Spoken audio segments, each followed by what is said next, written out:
But we're going to talk about digestion and digestive disorders. Now, the biggest thing, we had one of our patients that came with a stool sample to check the intestinal bacteria, because this is called the gut-brain connection. And that's why when you look at your handouts, the gut-brain.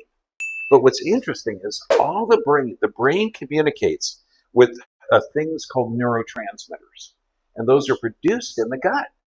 And so this talks about the intestinal bacteria and the neurotransmitter produces. So when we talk about the gut-brain, it's huge. This is not just brain function and memory, it's everything. And in fact, your body breaks down and builds 1 billion cells a day. Every 7 years, every cell in your body is virtually replaced. And you do it with only 3 materials: protein, fats, and carbohydrates. And the proteins are broken to amino acids, and this is what you build your structure out of. The fats break down to fatty acids, and the carbohydrates break down to usable sugars. So the carbohydrates are basic energy. Fatty acids are generally hormone production. And you have 2 communication pathways. You have the nervous system and the hormonal system, and you need the fats in order to produce it. And then the amino acids are vital for the structure. So now, why do you have a nose over your mouth? It seems pretty bad because this thing could drip and that's gross. Okay? It's there because digestion begins in the brain. And when every human being, we have this automatic nervous system in 2 parts. We have the sympathetic, which means stress, and parasympathetic is regeneration. So every human being has this automatic nervous system. Now, the rest, digest, and repair are the regeneration systems located in the neck and the pelvis. So if there's a structural problem, you're going to have a problem with digestion. But it's just like if you're running away from a tiger. So have you ever heard of somebody with high blood pressure, type 2 diabetes, elevations in cholesterol? Those are not diseases. They're the body adapting correctly to stress, not incorrectly. The body never does anything stupid. So now let's look at how the system works. Now, when you smell food, carbohydrate digestion, and this is why when you start to chew things, carbohydrate digestion begins in the mouth. But when you smell, your brain identifies what you're going to eat. And there were some studies back in Russia on this psychiatrist named Dr. Pavlov. And he would ring a bell, feed a dog, ring a bell, feed a dog. Then he would ring a bell and the dog would salivate because it would get ready for food. That's one experiment. The other experiments, he cut a hole in the dog's stomach and had the dog smell beef and measure the acid. Chicken, totally different acid. Lamb, totally different acid. So they proved that digestion begins with the brain. And when your brain is in a stressed state, you're not going to process these nutrients very well. Does that make sense? Now, when we look at this, the solutions, because Crohn's, ulcerative colitis, inflammatory bowel syndrome, some of you have met my ridiculously cute wife, okay, but she had ulcerative colitis when she met me.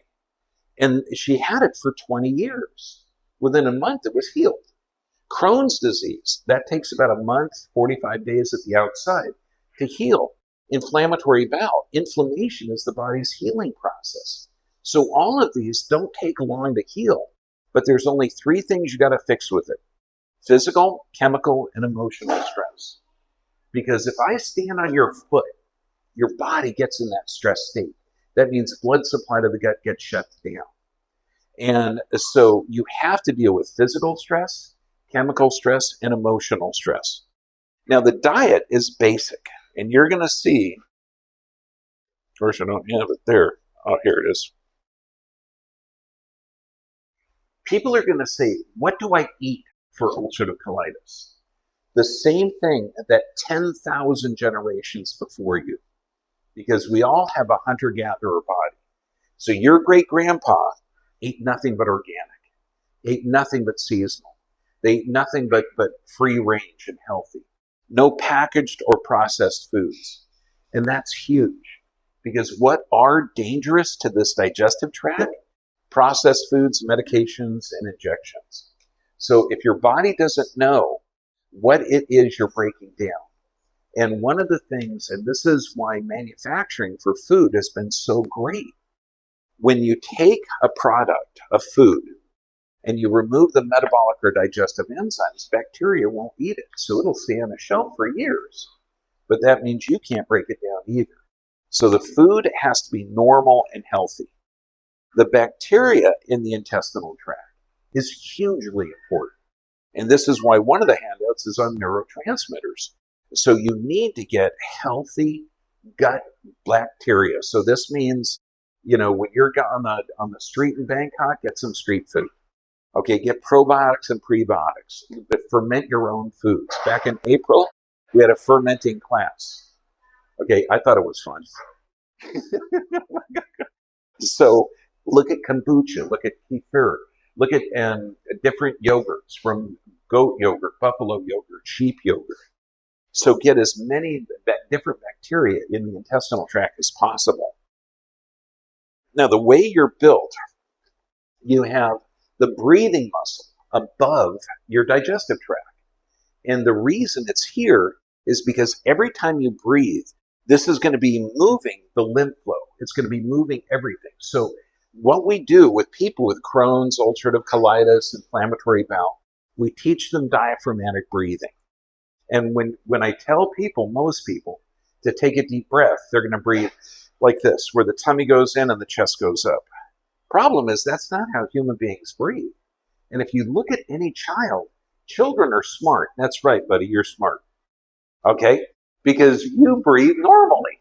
When you breathe, you have the cardiac and respiratory center here. When you breathe, your diaphragm comes down. The stomach should come out. So when you're breathing, the stomach should go in and out. And this means you're using the entire lung surface, the bottom 2/3 of the lungs. And this is how you alkalinize the system, because you're getting rid of carbon dioxide. You massage all the organ tissue. It's fantastic. So first, how digestion works, you smell. That stimulates the stomach and gets this whole structure ready to process the foods. Then you swallow it. Now, inside of the stomach, you have a muscle on top of the stomach and muscle below the stomach. And the acid in the stomach is so powerful, I could pour it on this whiteboard and it'd burn a hole right through it. And that's because in the stomach, there's cells that are called goblet cells that are always excreting this mucus layer. Because what Pavlov ended up wondering, well, if the stomach can digest bone, it can break down meat, why doesn't it digest itself? In actual fact, it does. You have these cells that are secreting a mucus lining that it's always breaking it down. It's always breaking it down. But when chronic states of stress, that doesn't work right. And that's where stomach ulcers are going to come from. And this is also why we recommend drink absolutely no water a half hour before a meal, no water during a meal, and no water a half hour after. Because when you're smelling that food, your body's already secreting an acid. And if you drink water, you dilute the acid, and that loosens up the muscle on top of the stomach. So no water during a meal, half hour before or half hour after. Acidic beverages like wine or coffee or tea are okay, but not a lot, because we want those gastric juices. Then the food comes out of here. The pancreas and the gallbladder drain through the same opening. And so when fats hit this area, that gallbladder contracts and forces this bile to break the fats to fatty acids. Now, what if you've had your gallbladder removed? The problem with that is the people that remove gallbladders, the doctors, they should tell you you have to massively increase your fats with every meal, because your liver is still producing the bile, but there's nothing that holds it in there, that concentrates, that excretes it.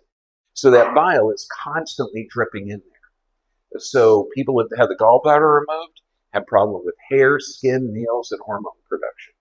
So this means healthy fats with every meal. Otherwise, there's going to be a problem with hormone production. Does that make sense?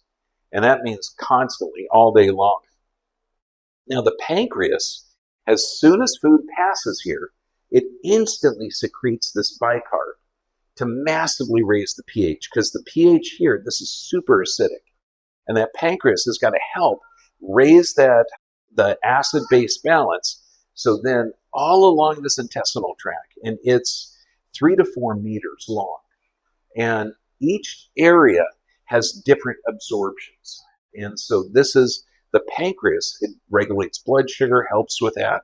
But its main job is to raise that pH so you can get it. Now, the tube, the intestinal tract, is a muscular tube.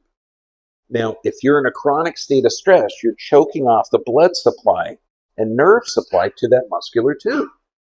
Now, if you have an outpouching, idiot doctors will call it a diverticulum, and I have no respect for people that are going to tell you that there's a problem, but not tell you what causes it and not tell you the solution. Okay? An inpouching is called a polyp. That's all it is. You're looking at a weakening of wall at the intestinal tract. So what compromises the blood supply or nerve supply to that intestinal tract? Physical, chemical, and emotional stress. Now, the way the body works, and you're going to see, we give everybody an exercise to turn sitting into therapy, because the spinal cord actually stops up here. Any pressure on that area negatively affects the whole gastrointestinal tract. This is why I give that foam piece for sitting. So when you're traveling around the world, if you don't have the foam piece, get a liter bottle of water, 20 minutes in, 10 minutes out. Because any pressure on here is called cauda equina syndrome, and that shuts blood supply down to the whole gastrointestinal tract. But this one, diverticulum is what it named. Diverticulosis means that you have them. Diverticulitis means those are inflamed. And what they used to use for years, they would say, if you have diverticulum, don't eat seeds, don't eat nuts, they'll get clogged in there. Okay, sounds like a good urban legend, because what they found is people that eat nuts and seeds and popcorn, they have less of an incidence of this. Why? Because heavy fiber literally causes that muscular tube to work harder. And this is why everybody with a prostate, all men, I say take some fiber with every meal. Every girl, I say take fiber with every meal, because we need a healthy digestive tract. So literally, what causes this damage is chronic states of stress, and there's only 3. There's physical, chemical, emotional. What's the solution? Address the stressors. Your diet is just like your great-great-grandparents, so there's no magic there. You have to build your gut flora. Diaphragmatic breathing, 10 minutes every hour until you get smart. You're doing that all the time. And then healthy fibers. You work that intestinal tract like it's a muscle. Does that make sense? And you could reverse that very, very quickly, because when you're looking at the gut, it's called the gut brain. It's also 90% of the immune system. It's literally how the body regenerates itself. 1 billion cells a day. This is where you get the raw materials to rebuild the tissue. Make sense? Okay, any questions? Okay, good. Kapum krap. Thank you very much.